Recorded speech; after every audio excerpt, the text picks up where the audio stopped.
Hi friends, and welcome to Mom Babes, where every mom is a babe, and that is you. And if you're like, Christina, I don't feel like a babe because I haven't washed my hair in a week for the last 5 years, then this channel is especially for you. I'm so excited to have you here with me today. I have my friend Kristin here with me today. She's my real life friend. We met in a Bible study 6 years ago, and we've been friends ever since. And she is a mom, and she's gonna tell us all about her journey and her story. We have 2 kids, and what are their ages? Caroline is 9. No, she's 8. She's going to be 9.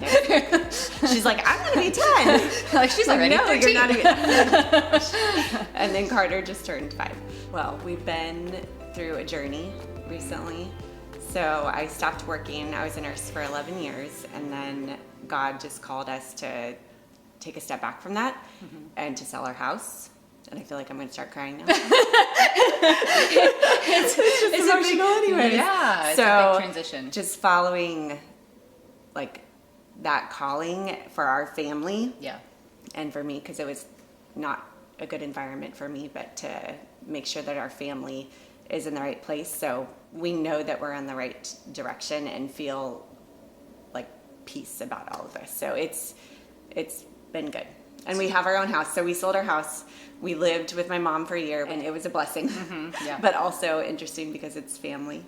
And so now we have our own space. So we just moved a month ago. So you're like in a brand new, but this is the thing, guys. So they moved from a floor plan of their old house to like the exact same floor plan.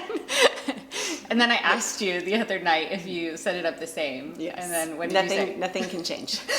That's just where everything goes. That's where it fits. Like, I don't know. There's no other way. So obviously a big transition. So when did it start? Like, when were you guys starting to think about, okay, let's transition? Like, what were the thoughts that you were having or the reasons? So God used this podcast that I listened to called 1,000 Hours Outside. And I found it just randomly one summer. I think it was 2021, that summer, that I just felt like something needed to change. I was feeling this like stirring inside, and so I started listening to that, and it's everything. Every episode, I'm like, yes. There was one called Tighten Your Tinkler, the episode, and it's about tightening your tinkler. But even that, like, as a mom, I'm like, yes, this is perfect. It's every single episode is like that. So do you spend 1,000 hours outside? Is that like, oh, okay. That's the goal for people. Like, there are people that are tracking it. There's trackers where you can mark that, but I'm not. I just like to be outside, but that's not really my goal. I think that being outside just helps us as a family, but we're not out as much as I want to be. Like, yesterday, my idea of being outside was, we were at church, and I was like, let's go to the mall.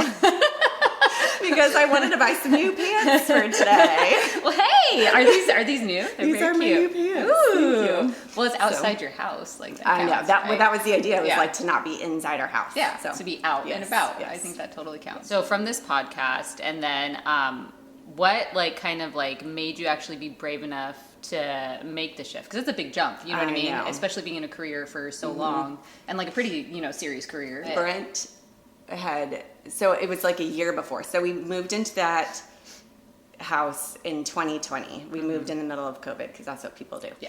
So we moved into that house, and then 2021, I started feeling like things were off and we needed to change. I just felt a lot of stress and pressure from work, and just that our family, the mom is what did they say? They're like the emotional, like the head of the house or something, or like you set the vibe, you set the tone for your home, and it was not a good one.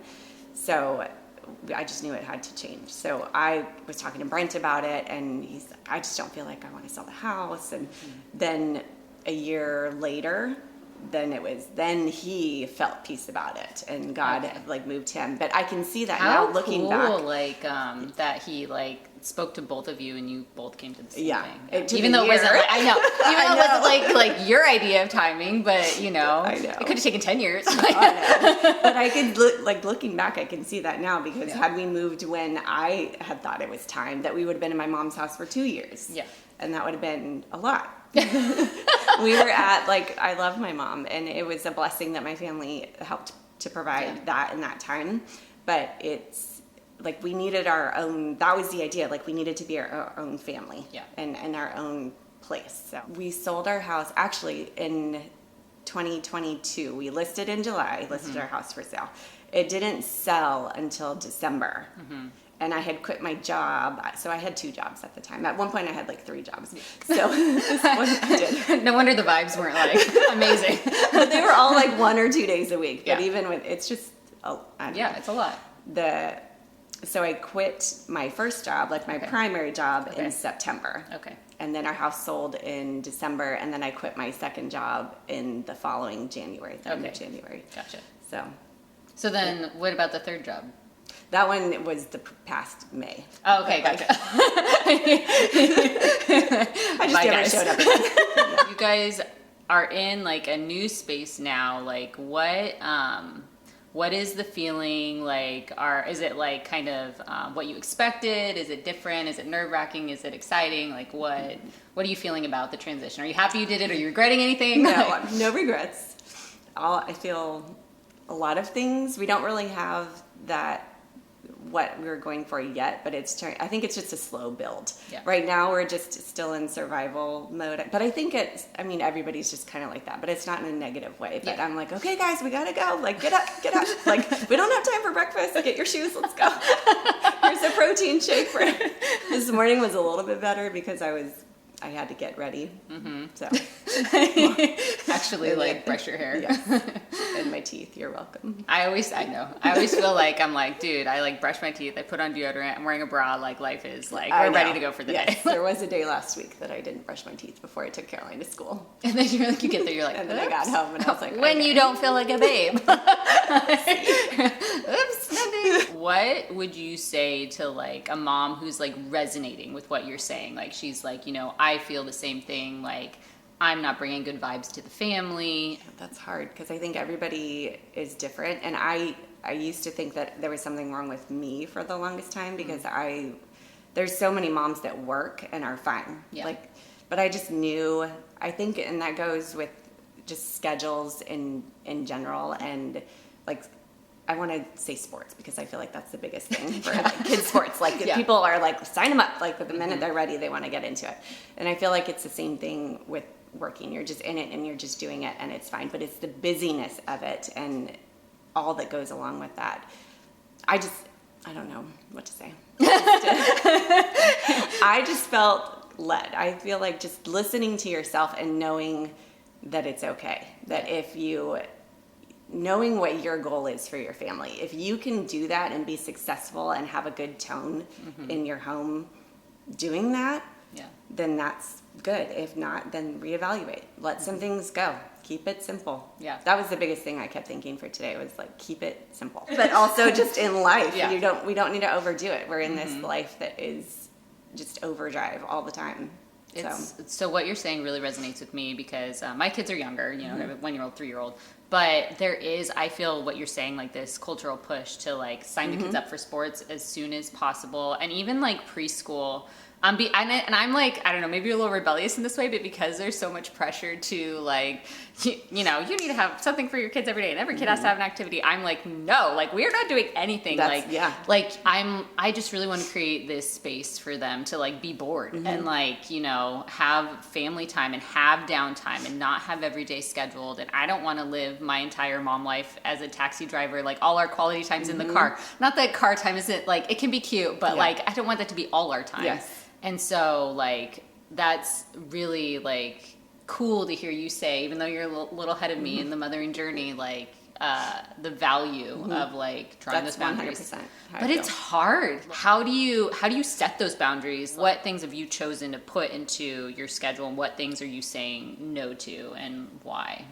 So we did sports for a little bit with Carter. He did t-ball, but that was because the commitment I felt like was really little. Like, if you weren't there on Saturday morning, it was going to be fine, But now as they get older, there's more of a commitment. And I get it because it's a team sport. You need to show up, and that's just part of life and functioning. You need to, once you make a commitment, you need to stick to your commitment. But now he's older, and I just don't want to do that because there were 2 practices a week plus a game, and he's 5.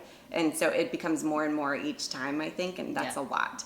So we didn't want to do that. And even Caroline's doing like a hybrid school program right now, and so that's 4 days a week, and it's just a lot of driving back and forth. So anything on top of that, I just feel like I'm losing time with her. But then I also feel like she doesn't have that downtime either to learn to play and be bored and to cultivate like her own little world. That, you know, she loves to play with Barbies and dolls, and she can't do that. She can't decompress. They need that time, I think, to be able to decompress and not have parents, people telling them what to do all the time or watching them. Even like I was in the kitchen the other day watching doing the dishes, and because our living room or our family room is right across the way, I can see what they're doing playing Legos, and I almost wish that they were in another room or I was in another room, because then I can hear them. They're like, Mom, he said this, Mom, she said that. Like, I don't figure it out. Like, if there's no physical abuse going on, then you need to work it out. That's just life. I'm not going to be there your entire life. You need to know how to function and how to handle these situations without me intervening every single time. Which is amazing, even at 5 and 10, that they're, you know, at least thinking, like, even if it's she's not, 8, you know. She's not going to be 10. Oh, that's right. She's going to be 9. You tricked me. She said that. Caroline's convinced me she's 10. Isn't that so funny? She's 10. She's 16. Okay, 5 and 8. But you know, even that, like, you know, they may not be successful every time, but you're at least guiding them in this journey. So you said no to the sports, like, we're gonna cut that for a second, and then we're saying yes to the school. For now. I want to homeschool. That'll be in the fall. What else do we say? It's a big thing, I think, are birthday parties. Like, we have so many friends, and I love it. But I don't do birthday parties in my house, and I don't know. Caroline had one when she was 2. And we have never had a birthday party since. How was that birthday? It was stressful for a 2-year-old. And I feel like it was expensive. We probably could have gone to Disneyland. But I get that it's about the family and like celebrating, of course, her. We just like to go do things. So we say yes to other people's birthday parties. I say you come to all my parties, so it's like, you're not like the anti-party. You're just like, I just don't want to host it. Yes, I know. But we get to see people. Like, we wouldn't get to see you normally. So if we can make it, we're going to do that. So we prioritize our family. We prioritize church. So, and with that, so Brent and I volunteer in middle school on Tuesday nights. You do? I know. So my mom watches them, so she gets to spend time with them. So cute. You guys like volunteer together? Yeah. How fun! Like that you do it together is really cool. It is fun, and there's a lot of sweet kids, which is a good, I feel like, transition into helping again, because we haven't for a long time. And if there were some really rebellious kids, I would be like, oh, I don't know if I'm ready for this. Like in high school right now, this season, there are kids that really need Jesus and really need people to love on him. Not that there aren't in any way, but it's just more intense. So I'm glad that we're in middle school. Are you guys like cool because they're like, oh, Brett and Kristin, like, they know you guys? I think Brent has become like the nerdy guy. They're like, I can't believe you just did that. We're the old people, really. I want to say dorky, maybe, but in a good way. It's our spirit. They probably love it, though. To. Yes. I mean, I feel like with anybody who like what's your name and like loves on you, like they don't. They're like, you're awesome. We talked about homeschooling and how you're gonna start that in the fall. Can you just take us through like kind of why and how and just your thought process? So with the feeling like things needed to change in the tone in our home, I just felt like God was calling me to homeschool, and something that I was homeschooled as a child for a little while until I was in 3rd grade. Okay. That explains a lot. No! Homeschooling is a lot more normalized now. Yeah. So in today's world, my concern is that my children grow up to love Jesus and they can function in life. I know that they're going to be fine. I cannot mess them up. God gave them to me to raise them.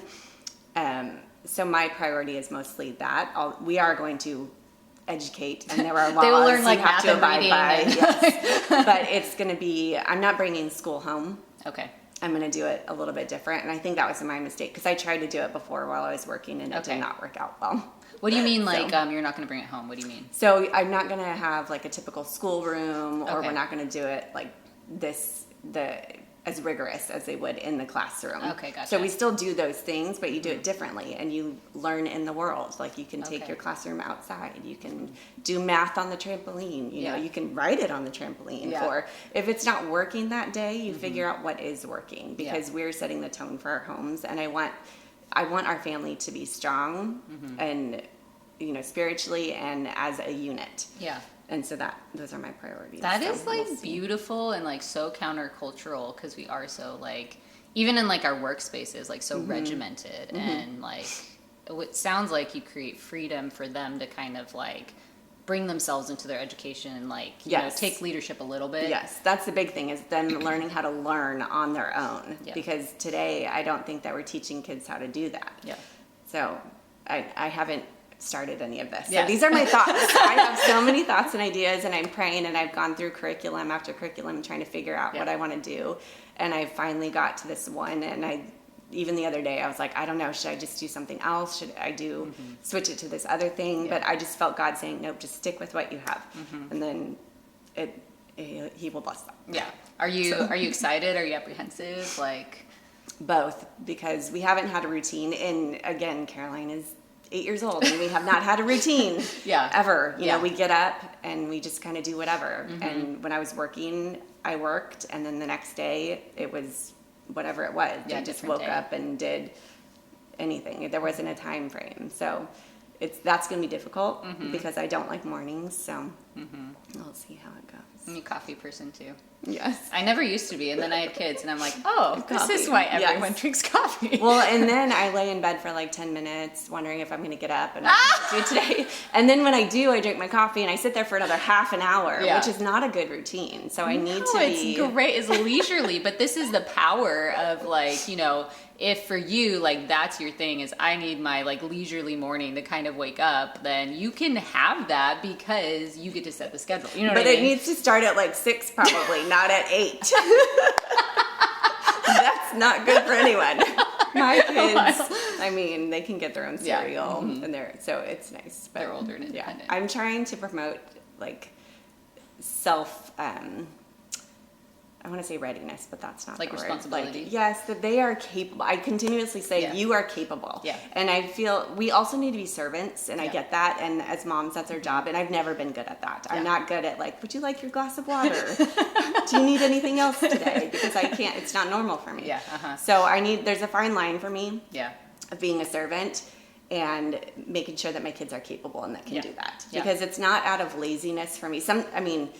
Very sometimes it is, but not often. And I recognize when there's a difference. And so it's just making sure that they get up and they can do things themselves. Well, and you you probably the same goal I do, which is you want to launch them into the world, like you know, as independent, capable adults. Like, you know how to do laundry, like you know how to like grocery shop and make food, and like you know how to finance like a house when you want to someday. You know, like all those things that, you know, they don't really learn in school. Yeah, exactly. So they need to function in life. How do you make time for yourself? What do you do to refresh yourself as you're like giving so much to your kids? Because I know moms were like always taking on so much. How do you build like you time into your life? That I still don't know. I'm still working on that. I will say there was a time, and this is when my relationship with Jesus was not that strong. And when I was just trying to get through life, and I didn't know, I just thought that this is how it was. So I'm going to tell a story. Ooh, a story time. It's not a good one. Okay. I dropped my 2-year-old daughter off with my in-laws for the day, and I went to the spa. Oh. Which is not something I recommend. I mean, going to the spa is good. Yeah. But with the intentions of just trying to avoid life, and like you can't function with your 2-year-old daughter. I also, because I'm on this track, I also have dealt with depression and anxiety. So I think that was a big thing. Yeah. Too, is that I was dealing with that a lot. It's been since December that I really haven't had been dealing with it. But I'm also eating more real food, more nutritious food, and I've learned a lot about that. I know exercising is important, but I need to do that. Yeah. So that's so fun. I didn't know that like at all. Like, I mean, I'm sure like you learn to cope and function, but you don't seem that way at all. You're always like smiley and happy, and you know, very capable. So, but yeah, thank you for sharing. So you're like, see, this is the thing though. I'm all about escapism, like you say, spa day, in the sense that like even as moms, you're like can't necessarily go to the spa, but you're like, let's watch a movie or whatever. Yeah. Like I'm all about like, okay, let's watch the movie. But then after the like 2 hours or however many hours, like then you have to come back. Yeah, I know. It's fine to get away. Like I think to some degree that's healthy, but then like it's the, okay, let's get back now. Like that part is trying to get back. Yeah. And in the end, does it make it better a lot of the time? No, for me, it doesn't. Yeah. So I've learned that Netflix and binge is not a good idea. Yeah. I mean, for anyone, So- I know no one wants to hear that. I know we all have our like shows that we watch, but like, I've cut out a lot of TV recently, and like to make space for other things, or even just like sit alone, and it's transformative because it's so much input and so much stimulus, and when you remove that, it's almost like you're addicted in some way. And same with like scrolling on your phone or screen or whatever. If you can take a second to like come back, it's amazing how much it refreshes you and you're a better version of yourself. Yes. Which is, I mean, maybe not every case, but probably like every person would be better if they watched less Netflix. Yes. Like, and it creates these unrealistic ideals about what life is, or about what, if you're not married, about what your spouse should be, or that, and it's, none of it is good. There's nothing good on TV, I think, right now, anyway. So. Well, it's all like crafted. They set up these plots. And literally, there's a timeline, perfectly timed. 50% like of the story, this happens. At 75%, this happens. This is our ending. Like, and it's I mean, so often not based on real life. You were saying spa day is something that you do to get away. I think that's a great idea. I don't think that's a bad idea. No. Like, I think that might be great. I will say my intentions then were not good. I was just not in a good spot. So, but I think you do what you have to do to get by, and I mean, nobody was harmed in the making of this, you know. Yeah. I thought you were going to say something way worse. I know, I could tell by your I was face. like, what are you? You're like, I'm going to share a story. I'm like, I went to the spa, I dropped my daughter. But I will also say it was my 3-year-old niece's birthday, and they went to the Bippity Boppity Boutique at Disneyland, and I missed that because I was all up in my head. One of the things I love about Kristin and I's relationship is we always like joke and bond over like getting rid of stuff. Like we're very, I wouldn't say I'm a minimalist, but I'm very like wanting to have functional things. So she'll send me like memes on Instagram of like ditching things, and so we laugh about it. So like, how did that become a priority for you, and what are some ways that you kind of manage like the actual stuff in the house? So I think just realizing that my daughter, because she was an only child for like almost 4 years basically, and when I was donating clothes, I had like 4 or 5 bags of clothes for her at this point, and she was like 2 or 3, and I had a lady say, "That's all for her?" It's like, I will. A lot of it has been from family and friends and stuff too, but then just all the collection of stuff, and the more and more that I'm just reading and seeing and feeling that just things need to be simple, and getting rid of stuff, not collecting things that they don't have a purpose. And because we went down to one income over this time, I really got into the thought of what do we need? Like, what do we have to function? We have all this stuff that we just don't need, and I want it to have purpose. Yeah. So even like hand mixers or stand mixers, like I have one of those, but when's the last time I used it? I don't know. Are you going to get rid of your hand mixer? No. Why would I do that? It's because it's pretty. And well, it's like an accessory, like decoration. I know. So if we have it, things like that, I don't think I would get rid of, but like toys or things that don't really serve a real purpose, I tend to get rid of. And kids, that's another reason for birthday parties that I don't, like my daughter wants to have a birthday party so bad, and I kind of feel bad, but people, just because it's courteous, will bring a present. Yeah. And that's fine. I'm not going to discount them for bringing a present, but I can't have more things. And it's people need to give zoo passes. Or you could do like a college funds. Yeah, no, like seriously, like or this is our wish list for like Disneyland experience we want to have. For her birthday, would you we're accepting contributions to this fun thing we want to do or something. I think people would get on board.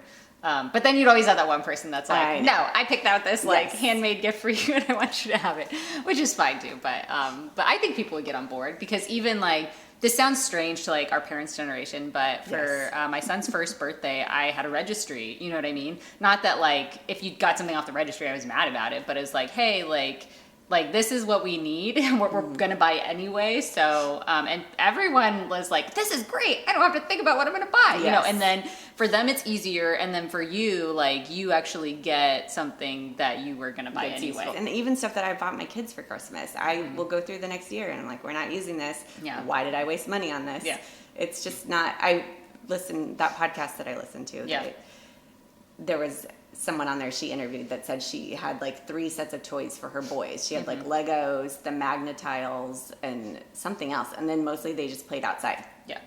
And you should see my child's room. We've got a giant Barbie dream house and the Barbie RV, and I'm trying to go through and get rid of like the Barbies that their hair is all ratted and I accidentally got cut with the scissors. She never did that, actually. Oh, really? Yeah.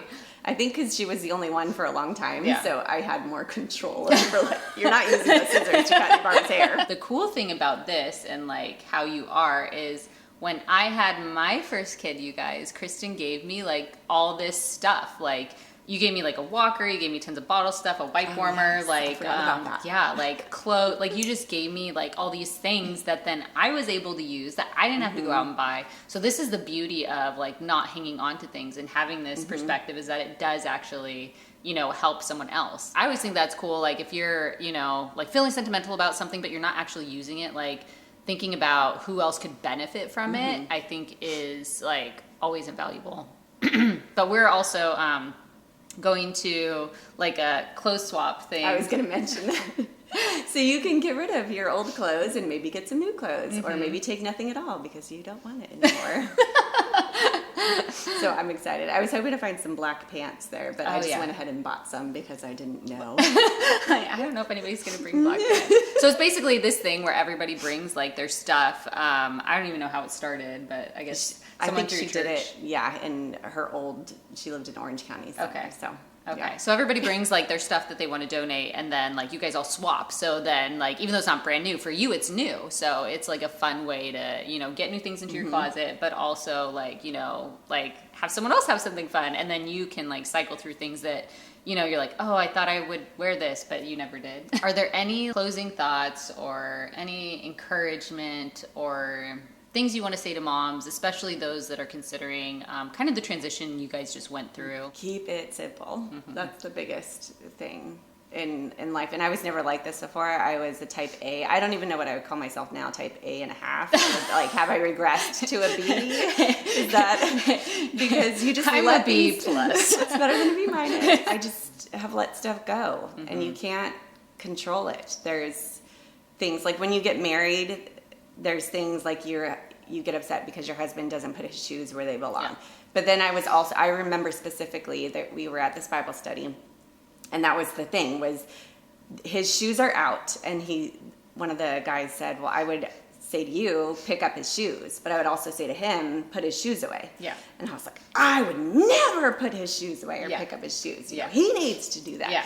And now I'm like, either I don't care, I just kick him out of the way, or I will put them away. So it's just a lot of growth and understanding that we are all individuals and all created uniquely for specific purpose, and we're not all going to be the same.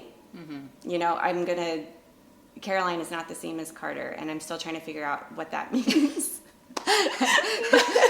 This is great. I know they're two individual people, but just realizing that our life is short too, and that I love my family, and that's the biggest thing. I want to be able to spend as much time with them as possible. Yeah. I think that's kind of a lot of little things. That's like one, that's winning. That describes like the heart of why you guys like made this transition. Is, you know, you value your family time. You want to invest in them, and you want to be together, and that's the dream, right? You know, it's a dream, and so you're building towards that, and whatever, you know, that looks like for everybody. But if no one has told you today, friend, you are doing a good job. Thank you so much for hanging out with us. This was so fun for me. I love having my friends on the show, and I love that you guys get to meet them and learn about their lives and their perspective and get advice. So thank you so much for being on the show. That's what Jen said too. She like never wears makeup. I know, I could tell that she was. She's like, I should put on makeup. We really actually just- contemplate life together. We just feel like we're maybe a bit old for this group. I don't know. Oh my gosh. It's true. I'm jealous. I want to wake up at 8. That's what do they call it? A necessity or like a frivolous. Like a privilege? Nope. It's okay. Dang it. It's okay. You can take your time.